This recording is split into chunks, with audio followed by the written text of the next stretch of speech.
श्री कृष्णा। आप सबका वैदिक प्रेडिक्ट में स्वागत है। आज का विषय है मीन राशि जून 2025 का राशिफल। सबसे पहले आपको मैं चार्ट दिखा रहा हूं जो पहली तारीख का है। इस ग्रहों में जो बदलाव आने हैं इस महीने वो कुछ इस प्रकार हैं। सबसे पहले 6 तारीख को बुध ग्रह राशि परिवर्तन कर रहे हैं और ये वृषभ राशि से मिथुन राशि में आएंगे जो कि इनकी अपनी राशि है, चौथा घर है। इसके बाद 7 तारीख को मंगल जो कि 5वें घर में है, कर्क राशि में नीच के चल रहे हैं और पिछले अक्टूबर से चल रहे हैं, वो राशि परिवर्तन कर रहे हैं और ये आएंगे छठे घर में जो आपकी सिंह राशि है। केतु यहाँ पर बैठे हुए हैं। 15 तारीख को सूर्य का राशि परिवर्तन होगा। ये आपके वृषभ राशि से मिथुन में आएंगे। 29 तारीख को आपके शुक्र का राशि परिवर्तन होगा, तकरीबन महीने के एंड में ही होगा, मेष राशि से वृषभ राशि में आएंगे। 12 तारीख को गुरु जो कि मिथुन राशि में बैठे हैं, ये अस्त होने शुरू हो जाएंगे क्योंकि जैसे सूर्य इनके नज़दीक आएंगे तो गुरु अस्त हो जाएंगे। तो अस्त गुरु जो है थोड़ा सा प्रभाव उनके कम हो जाते हैं क्योंकि मीन राशि के स्वामी भी हैं, तो इसलिए बहुत ही महत्वपूर्ण रखता है कि राशि स्वामी अगर कमज़ोर हो जाए तो ज़रूरी बात है कि उसका असर भी पड़ेगा। तो ये तकरीबन ये पीरियड रहता है कोई 20-25 दिन का जब ये अस्त रहेंगे। तो इस पर हम देखेंगे कि बाकी ग्रहों का क्या असर है। चंद्र का गोचर जो है वो शुरू हो रहा है पंचम भाव से, मंगल के साथ बैठे हुए हैं और स्वामी है पंचम भाव के। तो एक बहुत ही अच्छी शुरुआत है और जहाँ भी जाएंगे अच्छे परिणाम देते हुए जाएंगे। तो ये था राशि परिवर्तन। इससे पहले कि मैं पूरा विवरण शुरू करूं, आपसे रिक्वेस्ट है कि अगर आपने चैनल को अभी तक सब्सक्राइब नहीं किया तो कृपया सब्सक्राइब करके बेल आइकन ज़रूर दबा दें ताकि आने वाली वीडियो की नोटिफिकेशन मिल जाए। और अगर आपको वीडियो पसंद आए तो आप इसे लाइक करें, शेयर करें ताकि दूसरे भी इसका लाभ उठा सकें। तो चलिए शुरू करते हैं। मीन राशि के लिए जून कैसा रहेगा। सबसे पहले राशि स्वामी गुरु की बात करेंगे। चौथे घर में बैठे हैं मिथुन राशि में, सुख स्थान में है, केंद्र स्थान में है, अच्छी स्थिति है, आपको सुख प्रदान कर रहे हैं। इनकी पंचम दृष्टि 8वें घर पर है जो कि 8वां घर अनअर्न्ड इनकम है, आपका रिसर्च का है, तो यहाँ पर ये फ़ायदा दे सकते हैं। और 7वीं दृष्टि कार्य क्षेत्र पर है, कार्य क्षेत्र में आपको ग्रोथ देंगे। और 9वीं दृष्टि 12वें घर पर है। 12वां घर बेसिकली आपका डोनेशंस का है, आध्यात्म का है, विदेश का है, तो इन सब चीज़ों पर है। और राहु यहाँ पर बैठे हुए हैं। राहु पर गुरु की दृष्टि हो तो राहु भी बहुत अच्छे परिणाम देते हैं। गुरु 12 तारीख को अस्त हो रहे हैं, तो इसका मतलब 12 तारीख तक तो इनके प्रबल रिजल्ट रहेंगे, लेकिन 12 तारीख से इनके रिजल्ट में कुछ कमी आनी शुरू हो जाएगी। तो धीरे धीरे कमी आते हुए इनका असर पड़ेगा जो कि आपको देखने को मिलेगा। कार्यों में कहीं ना कहीं स्लोनेस आएगी।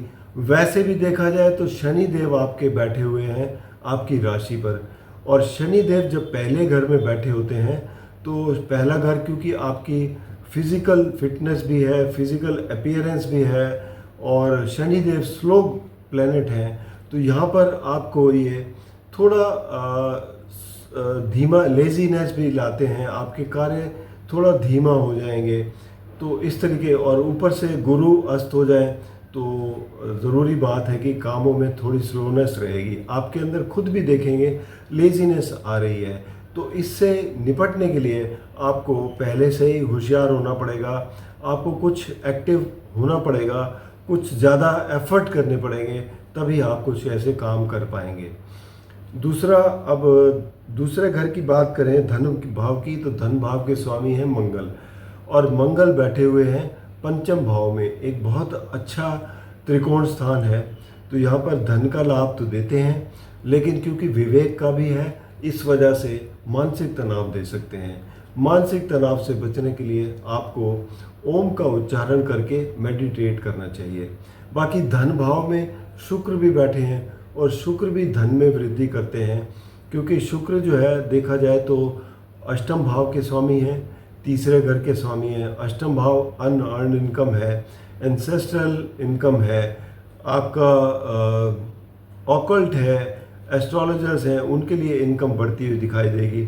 तो ये सब आपको दिखाई देता है।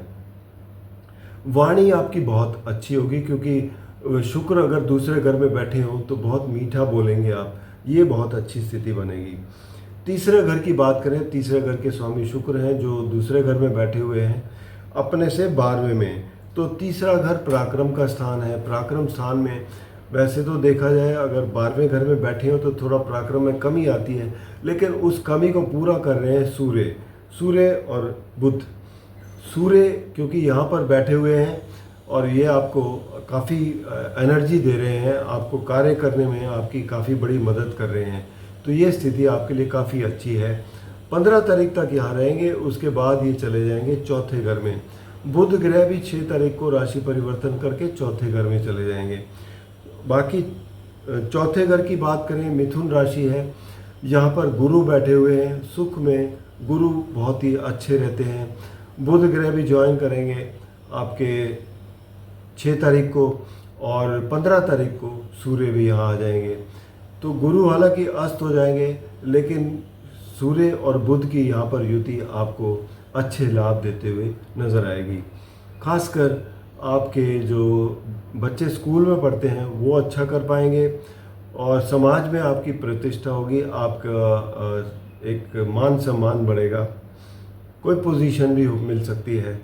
5वां घर के स्वामी चंद्र हैं, चंद्र का गोचर यहीं से शुरू हो रहा है। एक बहुत ही अच्छी सोच होगी शुरुआत में, जैसे जैसे आगे बढ़ेंगे वैसे वैसे इनके परिणामों में तब्दीली होगी, लेकिन क्योंकि पंचम भाव के स्वामी हैं तो पॉजिटिविटी रहेगी, इस बात की ज़रूर संभावना पक्की है। और मंगल बैठे हैं यहाँ 7 तारीख तक। 7 तारीख को ये चले जाएंगे छठे घर में। तो छठे घर में मंगल बहुत अच्छे परिणाम देंगे। सूर्य की राशि है, केतु 7 में बैठे हैं, तो आपको रोग, रेपो ऋण, इन सब से आपको काफ़ी अच्छी मंगल लड़ने में सहायता करेंगे। केतु का भी साथ मिलेगा, क्योंकि दोनों फायरी प्लैनेट हैं। फायरी प्लैनेट जो है रोग को दूर करते हैं, ऋण वगैरह से निपटने में आपकी काफ़ी मदद करेंगे और दुश्मनों पर तो भारी पड़ते ही हैं। तो ये स्थिति रहेगी मंगल की। मंगल अगले 1.5 महीने तक, उसके बाद ये छठे घर में ही रहेंगे। सप्तम भाव के स्वामी बुध हैं। बुध का गोचर पहले तीसरे घर में है, 6 तारीख के बाद चौथे घर में हो जाएगा अपनी राशि में, और फिर 25 तारीख को ये फिर से राशि परिवर्तन करके पंचम भाव में आएंगे। तो बुध का ओवरऑल स्थिति काफ़ी अच्छी है, जो आपके पार्टनरशिप को ग्रोथ देती हुई नजर आएगी। पति पत्नी के रिश्ते अच्छे रहेंगे, बिजनेस ग्रोथ होगा। तो ये सब आपको दर्शाता है। 8वें घर के स्वामी शुक्र हैं, जो कि दूसरे घर में बैठे हैं, और दूसरे घर में क्योंकि 29 तारीख तक बैठे हैं तो महीना तकरीबन ऑलमोस्ट यहीं रहेंगे। तो अनअर्न्ड इनकम काफ़ी मिलेगी, एस्ट्रोलॉजर्स की इनकम काफ़ी बढ़ेगी, जो ज़मीन के नीचे से जुड़े हुए काम करते हैं उनकी इनकम काफ़ी बढ़ेगी। भाग्य स्थान की बात करें तो भाग्य स्थान के स्वामी मंगल है। मंगल की स्थिति पंचम भाव में भी अच्छी है, हालांकि नीच की है, तो उसके लिए आप उपाय कर सकते हैं। लेकिन जब छठे घर में आएंगे सूर्य की राशि में, तो आपके लिए ये और मजबूत हो जाएंगे, भाग्य भी आपका अच्छा काम करेगा। कार्य क्षेत्र की बात करें तो कार्य क्षेत्र के स्वामी गुरु हैं। गुरु चौथे घर में बैठकर इनकी दृष्टि भी दे रहे हैं, कार्य क्षेत्र को मजबूती दे रहे हैं। लेकिन जैसे ही अस्त होंगे तो यहाँ पर थोड़ा सा स्लो डाउन आएगा। उस स्लो डाउन को आपके लिए आपको एफर्ट ज़्यादा करने पड़ेंगे, अपने कार्य पर ज़्यादा फोकस करना पड़ेगा, तभी आप उसमें कामयाबी पाएंगे। तो ये सब चीज़ें आपको ध्यान में रखनी है। एकादश भाव के स्वामी शनि देव हैं, आपके पहले घर में बैठे हैं। तो एकादश भाव के स्वामी अगर केंद्र और त्रिकोण में बैठे हैं तो आपको अच्छे लाभ दे रहे हैं। ठीक है, स्लो स्पीड रहेगी, लेकिन लाभ देंगे, इसमें कोई दो राय नहीं है। राहु बैठे हुए हैं 12वें घर में। 12वें घर के राहु आपको विदेश यात्रा कराते हैं, आप विदेश से जुड़े कोई काम कर रहे हैं तो उसमें आपको सफल बनाते हैं। अदरवाइज़ खर्चे भी बढ़ाते हैं, तो इन सब बातों का आपको देखना पड़ेगा। अगर आप विदेश की प्लानिंग कर रहे थे तो अभी सही समय है आपके लिए, बिल्कुल आपके प्रोग्राम बिल्कुल सफल होंगे। तो ये सब चीज़ें आपके दिखाती है जून के महीने में। बाकी व्यक्तिगत रूप में कोई भी समस्या हो तो आप नीचे दिए गए नंबर पर संपर्क करें, या फिर अपनी कुंडली का विश्लेषण करवाना हो तो जन्म के विवरण देकर अपनी कुंडली का विश्लेषण करवा सकते हैं। उपाय के तौर पर मीन राशि वाले, और आप सबसे पहले तो विष्णु सहस्त्र नाम का जाप करें, ये आपके लिए बहुत ही फायदेमंद रहेगा। और बृहस्पतिवार को अगर मंदिर जाएं और वहाँ पर कुछ पीली चीज़ों का दान करें, जैसे कि केले हो गए या चने की दाल हो गई, ज़रूरतमंद लोगों को दें, ये आपके लिए काफ़ी लाभकारी सिद्ध होगा। छोटे छोटे उपाय हैं, करते रहें लगातार, इससे आपको एक तो आध्यात्मिक शक्ति बढ़ती है और आपके कार्य भी सिद्ध